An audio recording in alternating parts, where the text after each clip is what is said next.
What if the first Pride Parade wasn't glitter and floats, but a silent motorcade of protest signs? Hi there, I'm Chris with a K, and welcome back to This Week in Queer History, where we celebrate queer moments and icons that I wish I had known about as a young gay kid growing up in conservative America. This week, we're exploring an incredible but often forgotten piece of LGBTQ history, the NACHO Armed Forces Day Motorcade, widely considered the first gay pride parade in the United States. This wasn't about celebration, it was about resistance. And it happened on May 21st, 1966, 3 years before Stonewall.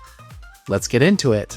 This week in queer history, stories told with love and glee. Let's start by setting the scene. It's 1966, and the US is deep in the Vietnam War. The civil rights movement is in full swing, feminism is gaining traction, but for queer people, especially gay men and lesbians, visibility is dangerous. Police harassment is constant. Being out can cost you your job, your safety, your family. And homosexuality is still classified as a mental illness. Being openly gay in the military, it was unthinkable. Enter NACHO, the North American Conference of Homophile Organizations. It was formed in 1966 by homophile groups across the US and Canada who wanted to coordinate national activism. Homophile? Yeah, homophile. Before homosexual became the leading term, queer activists used the word homophile, which means same love, hoping to emphasize the romantic side of it rather than the sexual aspect of same-sex relationships. The word shifted in use with a change of the queer guard in the early 1970s. Anyway, these homophile groups weren't huge nonprofits. They were small, scrappy, community-based organizations like the Mattachine Society, One Inc., the Daughters of Bilitis, who were coming together to combine their power. And that year, they organized something radical. On May 21st, 1966, Armed Forces Day, activists in Los Angeles staged what would become the first gay pride demonstration in U.S. history, a motorcade. Yeah, a literal protest on wheels. LGBTQ individuals and allies drove in a caravan through Los Angeles, decorated with signs, slogans, and bold declarations against military discrimination. So why Armed Forces Day? Well, because queer people were being excluded, dishonorably discharged, and harassed in the military. The very institution meant to protect Americans was turning its back on a portion of the population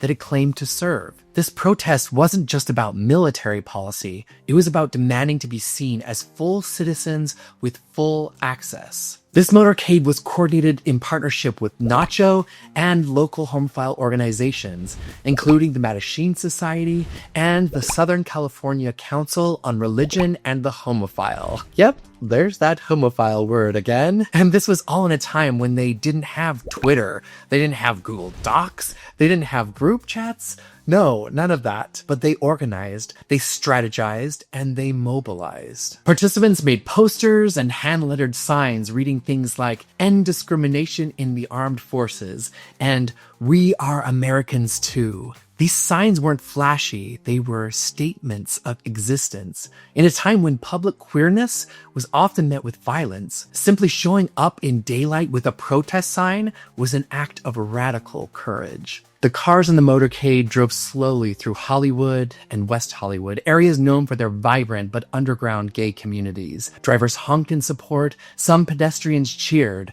while others jeered. The LAPD trailed behind, but surprisingly didn't intervene. And while there wasn't a huge crowd or national media coverage, this moment mattered. It brought together various factions of the early queer movement: East Coast, West Coast, religious groups, secular radicals, all united under one cause. This was about visibility, about resistance, and about reclaiming public space. This was 3 years before Stonewall and 4 years before the first official Pride March. This was a spark. It was organized by everyday people who were tired of waiting, tired of being invisible, and who took to the streets, even in cars, to say, "We're here and we're not going anywhere." The motorcade set in motion a new kind of protest, one that centered on joy, defiance, and community. It helped lay the foundation for the Pride movement as we know it today. Let's not forget, this was 1966, the same year as the Compton's Cafeteria Uprising in San Francisco, where trans women and drag queens fought back against police harassment.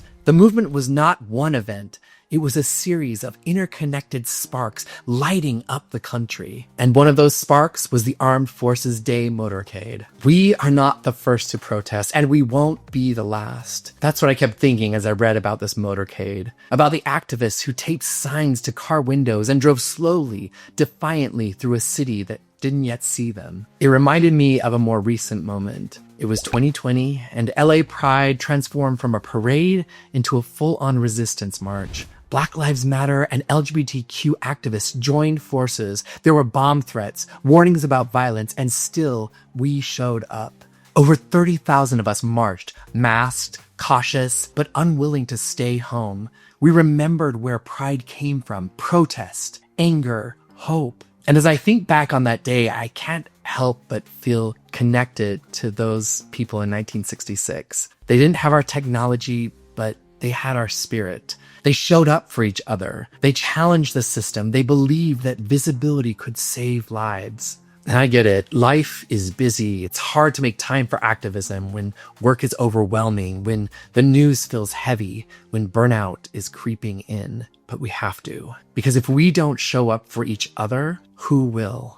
Pride didn't start with rainbow floats and parties. It started with people who stood up and said, "See me, let me be, let me live, let me love." We have to remember that, and we have to protect that spirit, because the truth is they will always find someone to scapegoat. And if we don't defend the vulnerable today, we won't have anyone to defend us tomorrow. So let's honor the motorcade, not just by watching videos and pressing the like button, but by actually showing up in the streets when we are called to action. So what do you think? Had you heard of the Armed Forces Day motorcade before?